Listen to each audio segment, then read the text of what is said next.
I never thought I could feel this content. Coffee's ready, I called out, glancing at the kitchen. My apartment smelled like freshly baked bread, a Sunday ritual we never skipped. Thanks, love, she replied, her voice light teasing. You know, you could make it without burning half the house down.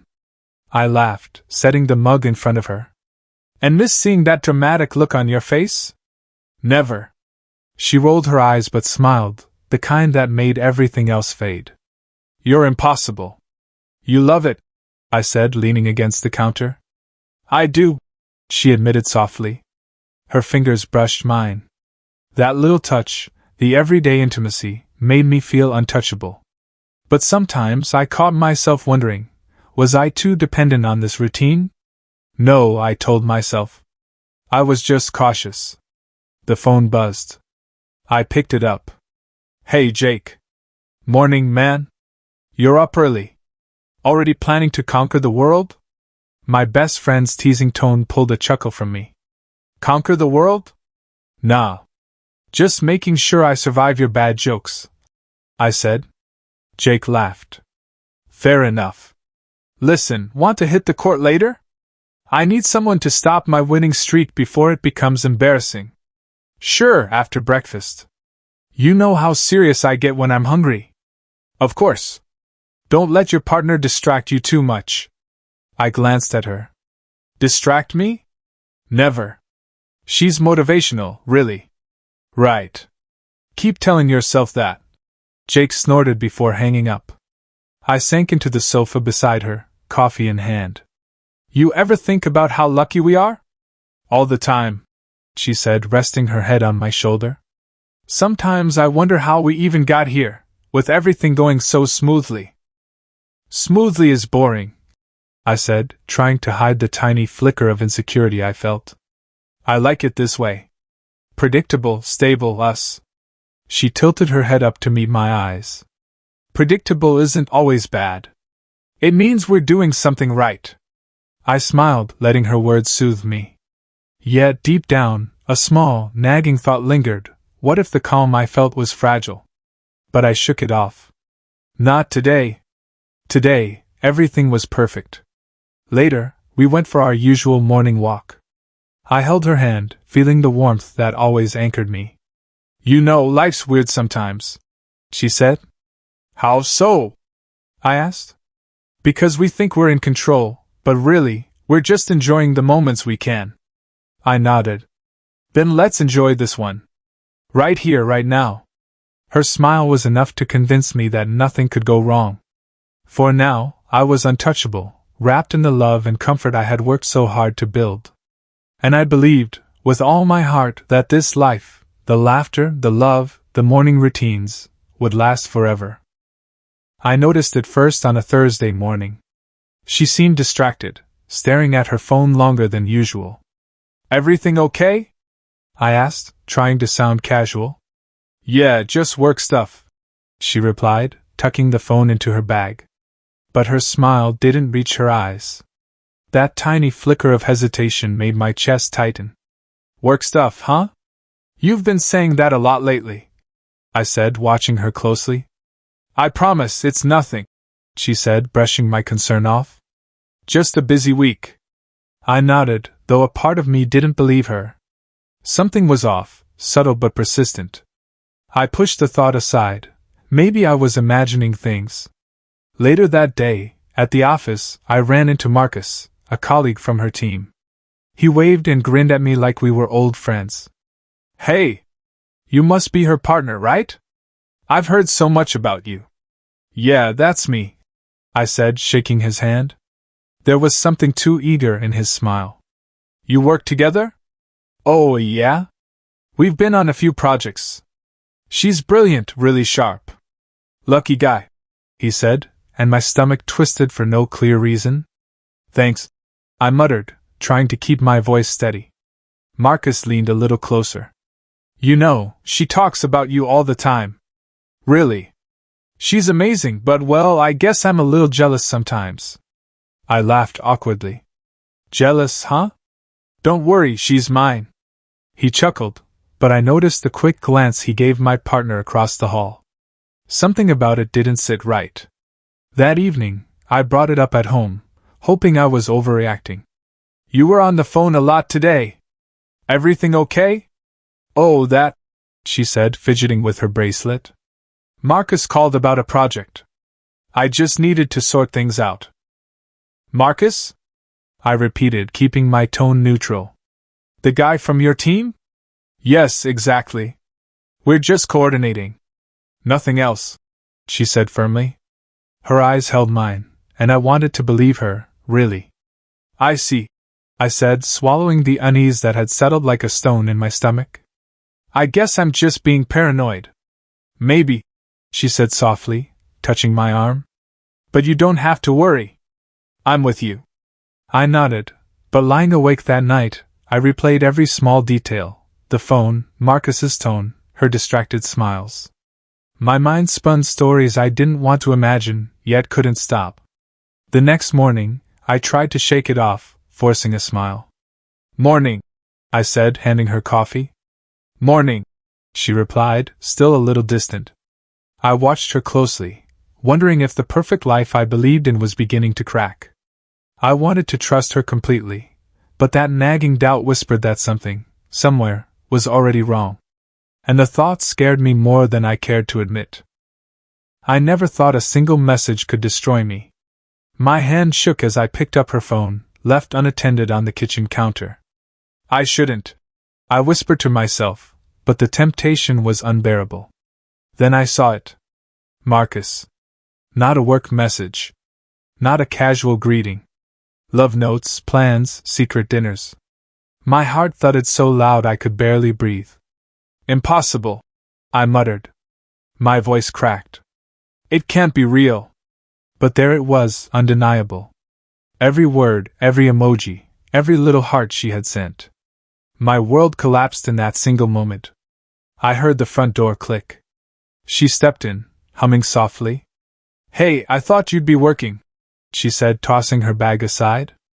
I found your messages, I stammered, holding up the phone. Her eyes widened. What? Let me see. Wait, don't. Don't lie to me, I shouted, voice shaking. All these months, all this trust, gone. How could you? She faltered, looking guilty, like a child caught stealing. It's complicated, she whispered, avoiding my gaze. Complicated? Complicated is when the coffee machine breaks, I yelled, pacing. This is betrayal. This is everything we built, destroyed. I didn't mean, she started, but I cut her off. Didn't mean? Didn't mean? You cheated. You planned secret dinners, messages, late-night calls. Did you even think about me? I felt lonely sometimes, she said, tears forming. I didn't mean to hurt you. Lonely? I was here. I was with you. I loved you. My hands clenched into fists. Do you have any idea how much this hurts? She flinched. I'm sorry. I never wanted to hurt you like this. Sorry? Sorry doesn't fix this, I screamed, my voice echoing off the walls. You don't get to just say sorry and erase months of lies. Her shoulders shook, but the look in her eyes was distant, almost apologetic toward herself, not me. And that hurt more than anything. Marcus called right then. I picked up, my rage barely controlled. Who is this? I demanded. Hey, his voice stammered. I didn't mean. Save it, I growled. You've crossed lines you can never uncross. You're a part of this betrayal. And now you'll deal with it. Look, He tried again, but I hung up, my chest burning with a mix of anger and heartbreak. I turned back to her. I don't even know who you are anymore. The person I trusted, the person I loved, you're gone. Her lips quivered. Please, don't leave me, she begged. Leave you? I laughed bitterly, a sound I barely recognized as mine. I'm already gone. You lost me the moment you chose him over us. I sank into the sofa, head in my hands, feeling everything crumble. Memories flashed in front of me, laughter, kisses, quiet nights, each one tainted now. I trusted you, I whispered to myself, voice hoarse. I gave you everything, and you threw it away. She knelt beside me. I swear, I can fix this. I can. No. There's nothing to fix, I said, standing abruptly. You don't get a second chance with me. I loved you more than I loved myself, and you destroyed that. Her sobs filled the room as I walked toward the door. I needed air, space, distance from the person I thought I knew. My world was gone, and there was no going back. Only a raw, burning emptiness and the first seed of a thought that would take root. One day, I wouldn't just survive this. I would rise stronger, and she would regret ever crossing me. I couldn't stop replaying last night. Every word, every message, every stolen glance in her texts burned in my mind. I needed answers, but I also knew the confrontation would destroy whatever was left. Why? I demanded, my voice shaking as I faced her. Why him? Why behind my back? She looked down, fumbling with her hands. I made a mistake. I wasn't thinking. Not thinking? I snapped. Do you even know what that means? Do you know how it feels to trust someone completely, and have them rip that trust apart? I'm sorry, she whispered, tears brimming. I didn't mean for it to happen this way. Not mean for it to happen. I laughed bitterly. You didn't mean for it to happen? Do you know how much I gave you? Every part of me. I know, she said softly. I know, and I regret it. I'll do anything to make it right. Anything? I asked, feeling the weight of memories, quiet mornings, long nights, laughter and secrets shared. Were they all lies too? My chest tightened. I can't take it back, she admitted, voice trembling. But I can try to fix it. Try? I shook my head, bitter. You think trying fixes betrayal? You broke me. You chose him over us. The doorbell rang. I didn't move immediately, letting the tension linger. It's probably Jake, I muttered, mostly to myself. Jake? She asked nervously. Yes, my best friend, I said. He probably wants to lecture me about forgiveness or something equally useless. When Jake walked in, he looked between us, concern etched across his face. Man, what happened? You look like you've seen a ghost. I've seen my life crumble, I muttered. He frowned. Talk to me. Maybe you need perspective. You can't carry this alone. I don't need perspective, I said sharply. I need honesty, which I already got. And honesty is ugly. Jake's hands lifted in surrender. Okay, I get it. But you can't let this destroy you. She made a mistake, yes, but you have a choice. Revenge, forgiveness, whatever. Don't just react blindly. I shook my head, pacing. I don't know what choice looks like anymore. Every memory is poison now. Even the good ones feel like a trap. Then take your time, Jake said calmly. You don't have to decide right away. Just don't lose yourself in anger or hurt. I sank onto the sofa, burying my face in my hands. I trusted her. I loved her more than anything. And now, my voice cracked. Now I feel like I don't even know who I am. She knelt beside me, voice quiet, desperate. I'm begging you, can we at least talk about it? Work through this? I don't know if talking helps anymore, I admitted. All I feel is shattered. Everything we built, every promise, every laugh, broken. Jake put a hand on my shoulder. Shattered doesn't mean gone. You can rebuild, but first, you need to understand what you really want. Revenge? Closure? Forgiveness? That choice is yours, and yours alone. I nodded, though my chest still ached. Memories of her laughter, the warmth of her hand in mine, the trust we shared, all haunted me. Could I forgive her?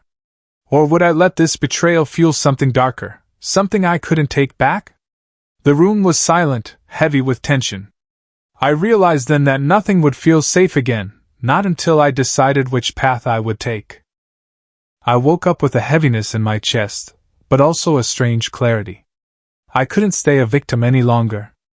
I can't let this ruin me, I muttered to myself, pacing the apartment. The phone rang. Jake. Hey man, you awake? Barely, I said, trying to steady my voice. Listen. I've been thinking. I can tell, he replied. About her? About everything. I can't just sit here. I need to take control, or I'll never get out of this mess. Jake was silent for a moment. Finally. I've been waiting for you to snap out of the paralysis. What's the plan? I laughed bitterly. Plan? I'm not sure yet. But I know I need to protect myself, and not just emotionally. Mentally, financially, everything. Sounds smart. And you? I'll do it my way. Calm, careful. I won't let anger rule me, but I won't forgive blindly either. I need leverage, control, a position where I can choose how this ends. Jake whistled softly. I like it. That's the you I know. The one who doesn't just react, he strategizes. I leaned against the counter, imagining every step. I need to observe first. Gather information. Watch her, watch Marcus. Understand every detail before I make a move.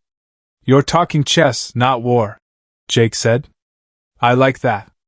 Patience wins more than brute force. Exactly. And I need allies, I muttered. People who understand, who can help me navigate this. I can't do it alone. Jake chuckled. Lucky for you, I know a few people who might be useful. I smirked. Good. I need everyone on my side quietly.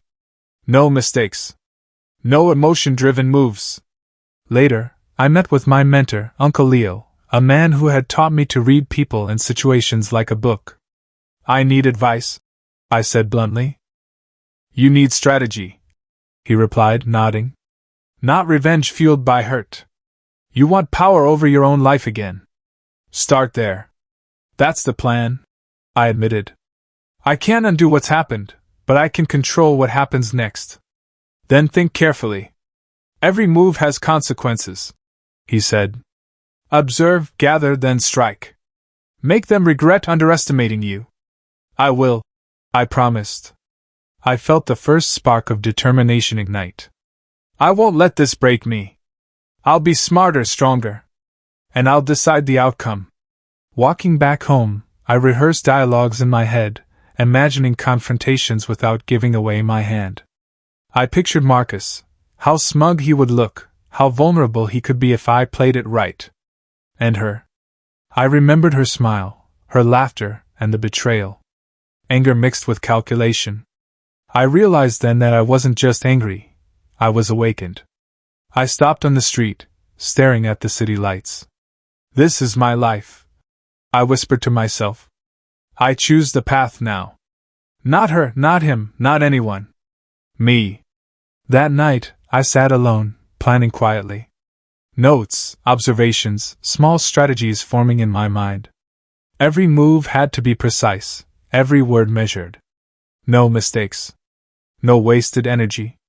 For the first time in days, I felt in control. And that control was intoxicating.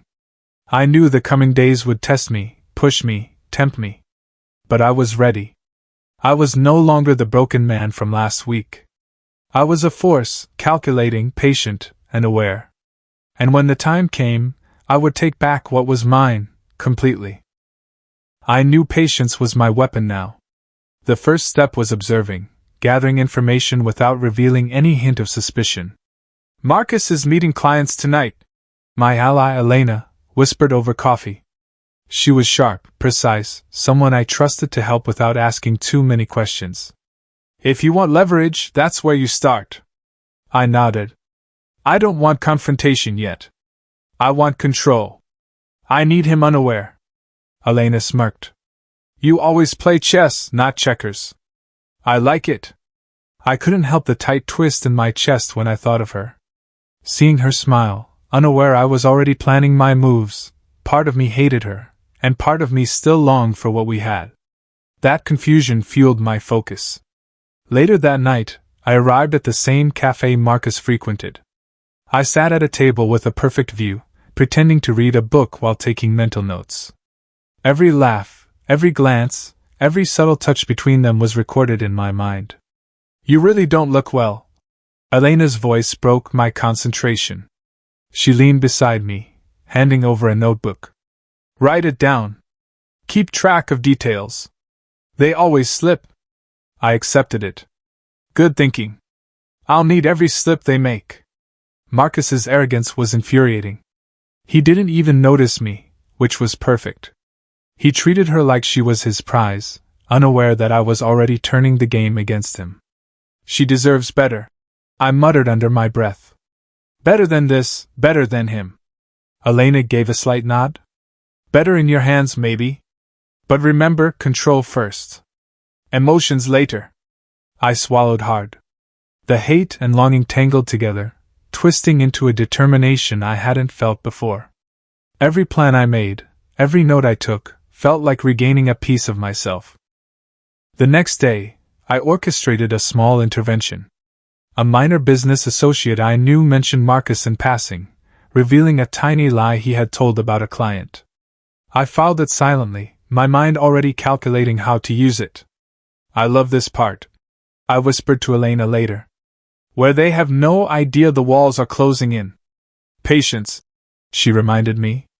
"The closer you get, the more dangerous it is. Don't rush." I nodded, though my thoughts drifted to her. Could she feel me watching, planning, waiting? Could she guess the storm I was building silently? I hated that I still wondered.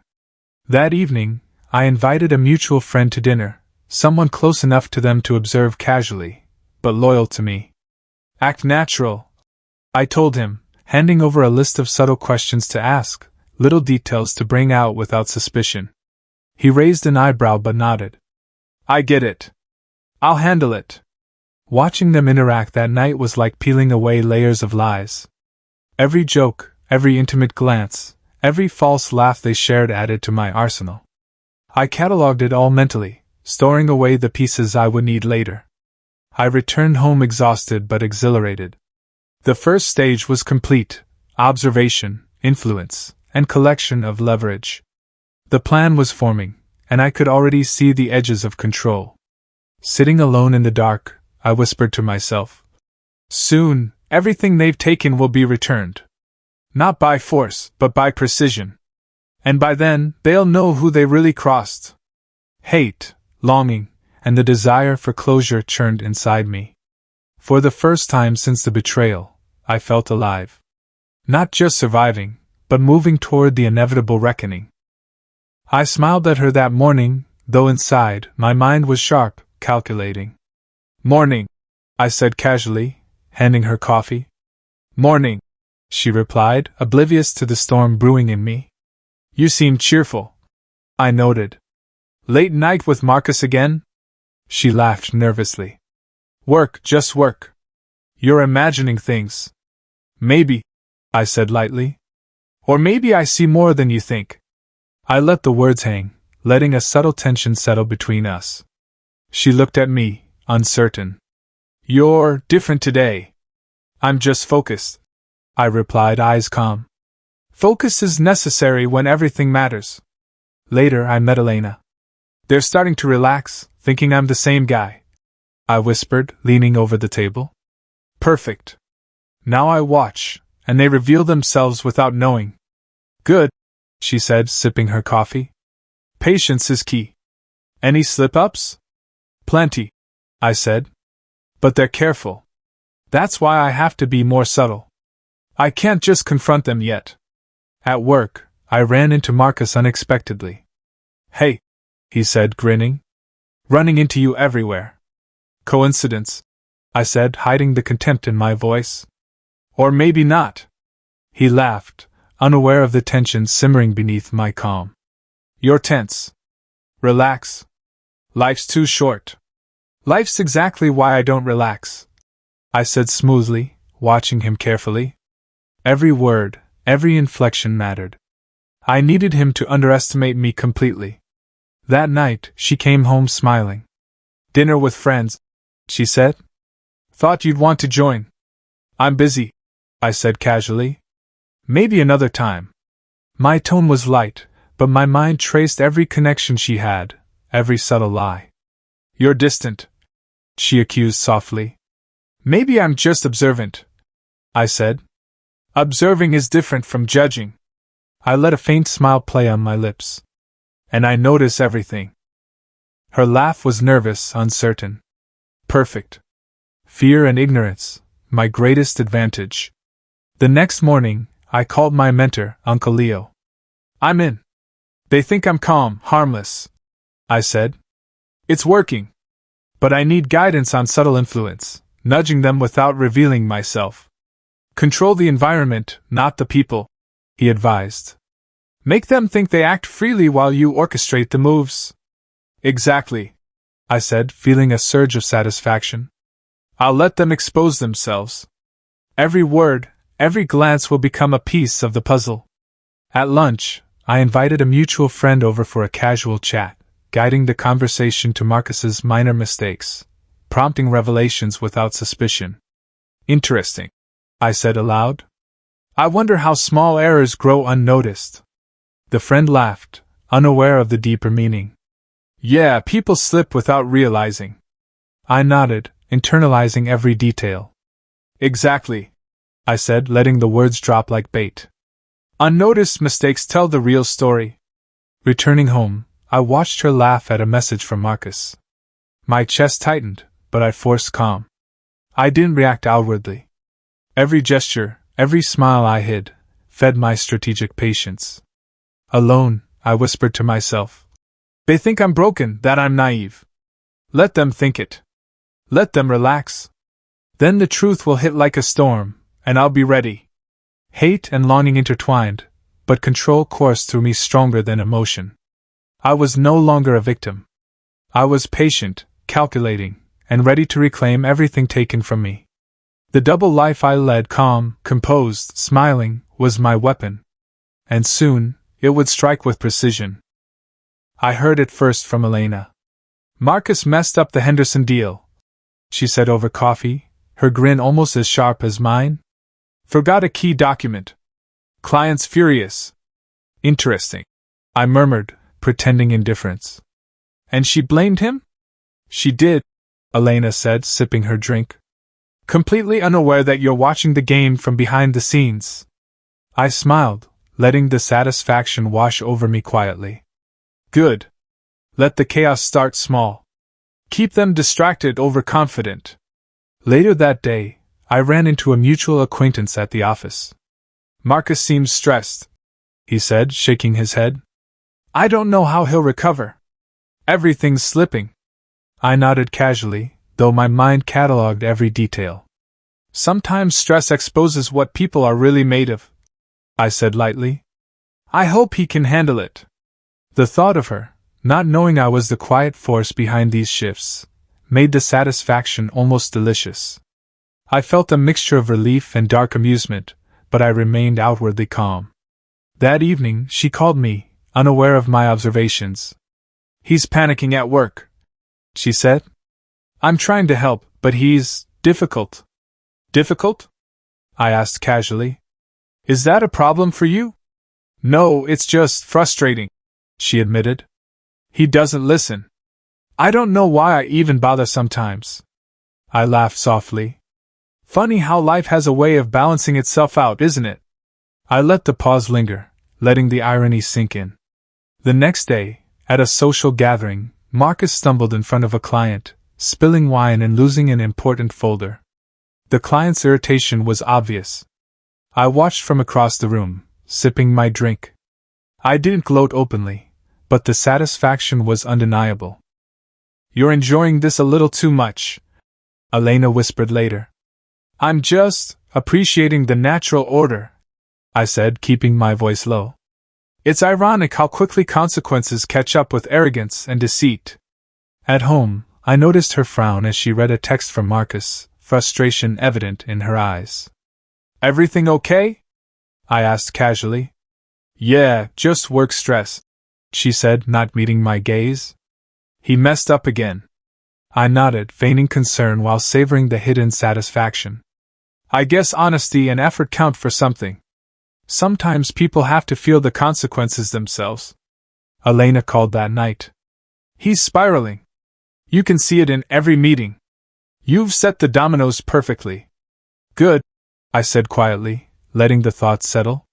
Let him crumble, let the walls close in. But all while they think it's just coincidence.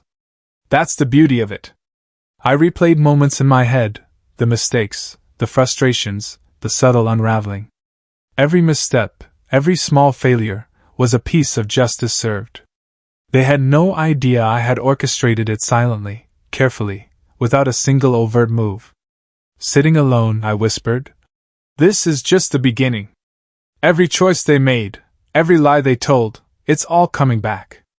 Slowly, naturally, perfectly." And yet, beneath the satisfaction, a small pang lingered. I still remembered her smile, her laughter, the life I had lost. But for now, I allowed myself this quiet pleasure, the universe, with my guidance, correcting the wrongs they had created. I leaned back, calm, confident, and patient. Karma was in motion, and I was finally watching it work, my silent victory unfolding exactly as I intended. I didn't expect him to walk into my life when I needed it most. "Mr. Kane?" I asked cautiously as he extended his hand. "Call me Victor," he said, smiling faintly. "I hear you're looking for guidance, discreet guidance." "Discreet is essential," I admitted, letting the tension ease slightly. "I need someone who understands both strategy and patience." Victor nodded. "Good. You're smart to come to me. The wrong moves now, and it all collapses. Tell me what you've done so far." I leaned back, recounting my observations, the subtle manipulations, the small dominoes I'd set into motion. Every misstep, every oversight, it's all feeding into a bigger plan.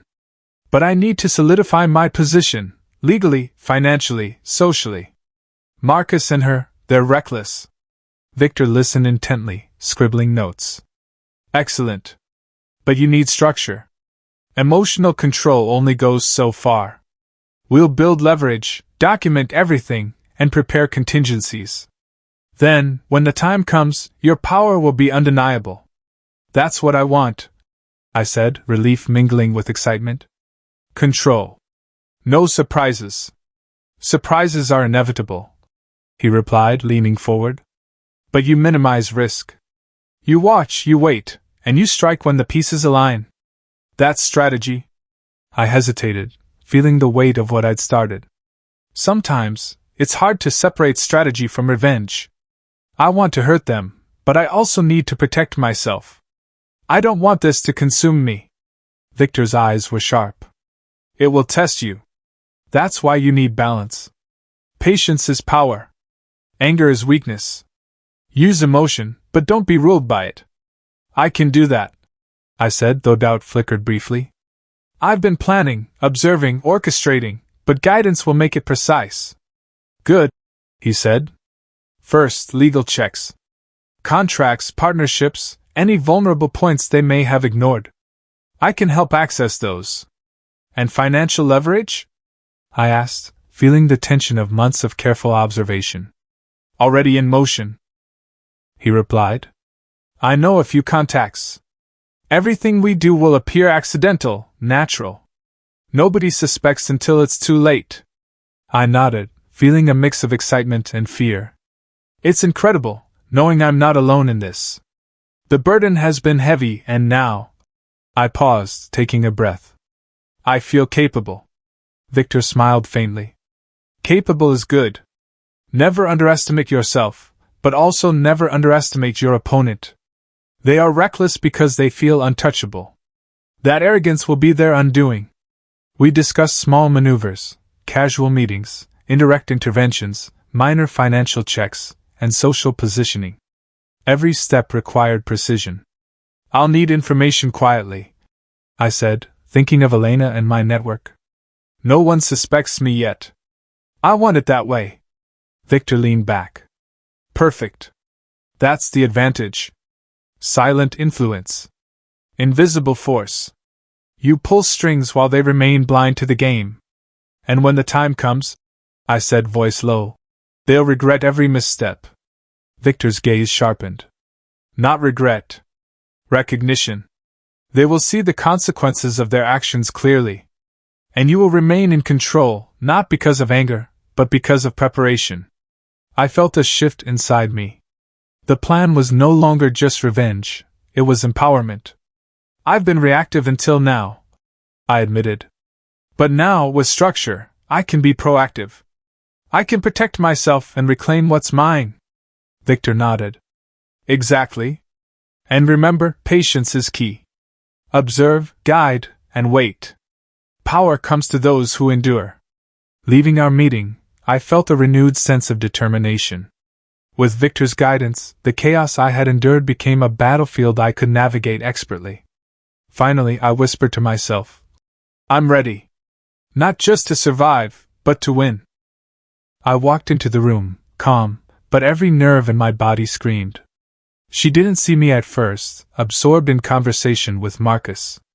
I lingered in the doorway, letting the tension build. Is everything okay? She asked, finally noticing me. Her voice was cautious. Perfectly, I said, smiling faintly.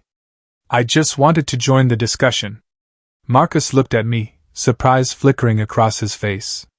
Oh, hey. Didn't expect to see you here. I like unexpected, I replied smoothly, stepping closer. It keeps people honest. She frowned. What are you talking about? You'll see, I said lightly. But first, let's review some facts. Facts that have a way of speaking louder than lies. Marcus's brow furrowed. Facts? What facts? I pulled out a small folder. Everything you've done recently, every lie, every secret you thought was hidden. Let's start with the Henderson deal. Her eyes widened slightly. How? I have documentation, I said, keeping my tone calm, almost casual. Invoices, emails, confirmations, all tracing mistakes directly to your interference. Marcus laughed nervously. That's absurd. Those mistakes were mistakes you caused, I interrupted sharply. And they cost people money, trust, and credibility. Not a minor oversight. A pattern. You've been reckless, arrogant, and exposed. She stepped forward. Please, you don't understand. I understand more than you think, I said. I've observed. I've collected. I've waited. And now, the truth is visible to everyone. I opened the folder, sliding papers across the table. Contracts altered, messages deleted, miscommunications manufactured. All pointing to you. Marcus's face paled. You can't. Oh, I can, I said, letting the words linger like a knife. And everyone here will see exactly what I've seen for months. The lies, the betrayal, everything you tried to hide. She faltered. You're making this public? I'm making reality unavoidable, I said. Not me. The facts. The evidence.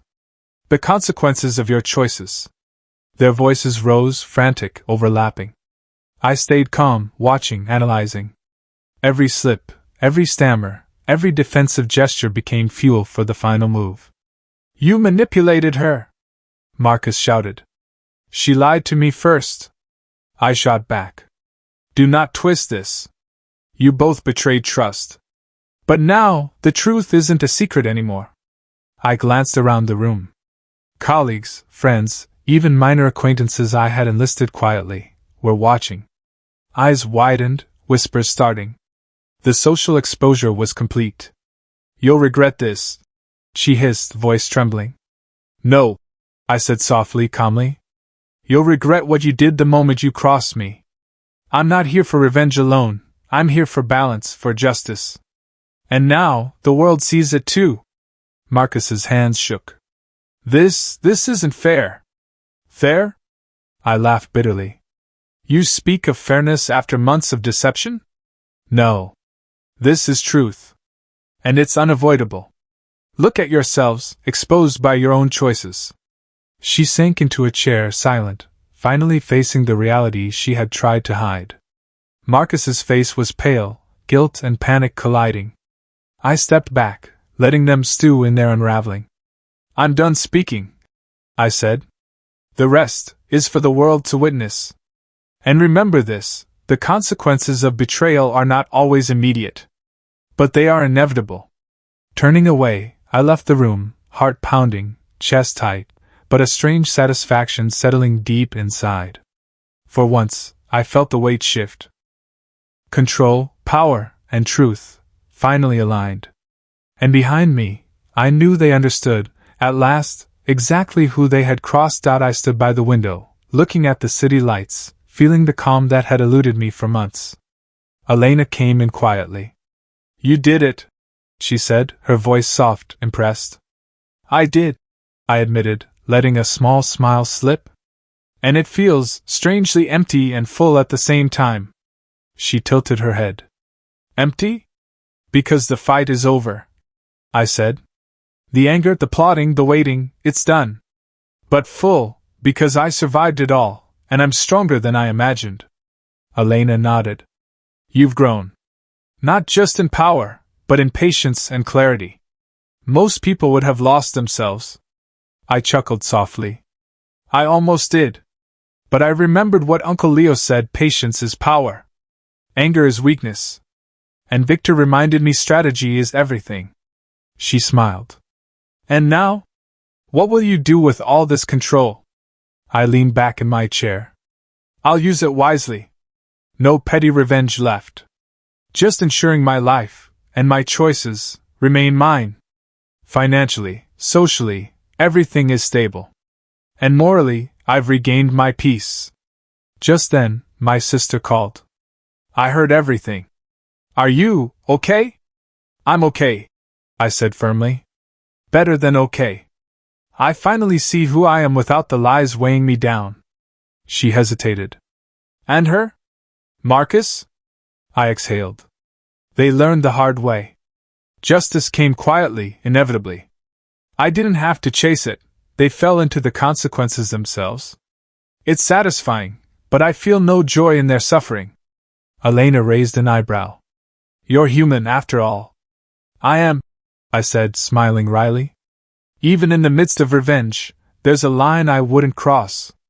Control is power. Cruelty isn't necessary. Later, I sat with Victor, discussing next steps for my business and life. You've handled this brilliantly, he said. Few could orchestrate such precision without losing themselves. Thanks, I replied. I had guidance, but ultimately, I had to decide my path. And I realized strength isn't just about taking back what was lost, it's about not letting betrayal define me. Victor nodded. Exactly. You've reclaimed more than money or social status. You've reclaimed your identity. I reflected quietly. Months of planning, watching, enduring. The cost had been high. Friends, trust, sleep, countless nights of tension, but it shaped me. I was no longer naive, no longer powerless. I could face the future unafraid. Elena placed a hand on my shoulder. You're free now. Not just from them, but from the fear and doubt that held you back. I am, I said, a weight lifting from my chest. And I'll never forget the lessons. Betrayal teaches, revenge tests, and survival strengthens.